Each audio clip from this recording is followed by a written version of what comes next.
Alors bonjour à tous. Ce qui peut paraître comme une anecdote en dit parfois beaucoup plus sur les différentes opportunités qui s'offrent à nous.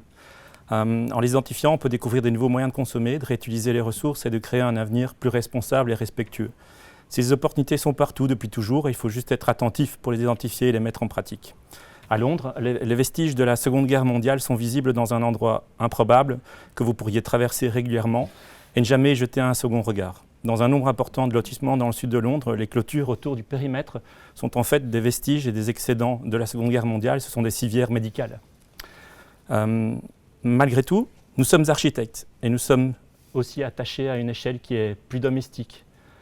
Dans ce cas-ci, dans un projet dans le fond de forêt, nous avons eu l'opportunité de réaffecter un espace en logement. Ce fut le cas ici pour la transformation d'un garage en fond d'îlot et mono-orienté. C'est une situation particulière qui nous a permis de travailler l'ombre et la lumière, de creuser en partie des patios, de pouvoir travailler et d'avancer sur les matérialités de façon plus avancée. Mais malgré tout, certains projets comme celui-ci demandent un travail plus ponctuel sur un fragment du bâtiment qui permet, ici dans une base qui était très renfermée, de vouloir ouvrir une maison en s'appuyant sur l'existant. C'est par ce travail de détail de cadrage qu'on se retrouve plongé dans ce paysage et le bardage original récupéré participe à sa conservation. Le Fab Lab de CityFab, c'est un projet qui nous tenait fort à cœur parce qu'on est aussi enseignant et donc ce partage et c'est la possibilité d'un moment pouvoir transmettre nous est cher. Le programme de Fab Lab, c'est un programme qui est organique, qui doit laisser la possibilité d'évoluer avec ses occupants. C'était le grand défi du projet. En plus d'être un endroit où les connaissances et les spécificités se croisent, il est un lieu de sociabilité. Bidule, c'était notre voisin, Rosica, et souvent il passait par nos bureaux en déposant des paires de lunettes qu'il voulait nous refiler. Je les porte encore, par ailleurs. Nous avons ensuite conçu un magasin en face de Beaux-Arts en récoltant des anciens meubles d'opticiens et des cloisons transformées de chez Rotor, qui ont permis de faire les montroirs que vous voyez sur la photo de gauche. Alors, on aime aussi la grande échelle. Et le site Copernic en est un exemple, c'est un bâtiment de 12 000 m², industriel, qui a été un vrai défi et un risque, puisque à la base c'était une demande technique. On a voulu pousser pour pouvoir à un moment créer cette rue intérieure qui permet de mettre en contact les différentes PME, telles que Oxfam, qui sont en train de travailler dessus. Le cahier de charge prévoit aussi des matériaux de récupération. Alors, depuis 2016, on est à Rosica, à Anderlecht.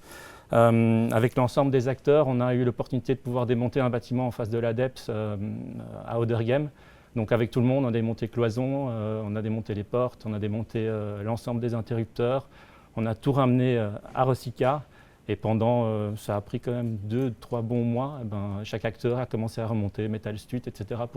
pour recalibrer, on va dire, les espaces de travail qui pourraient être susceptibles de nous accueillir. Je vous laisse Fabien continuer sur la prochaine, qui s'arrive dans une seconde.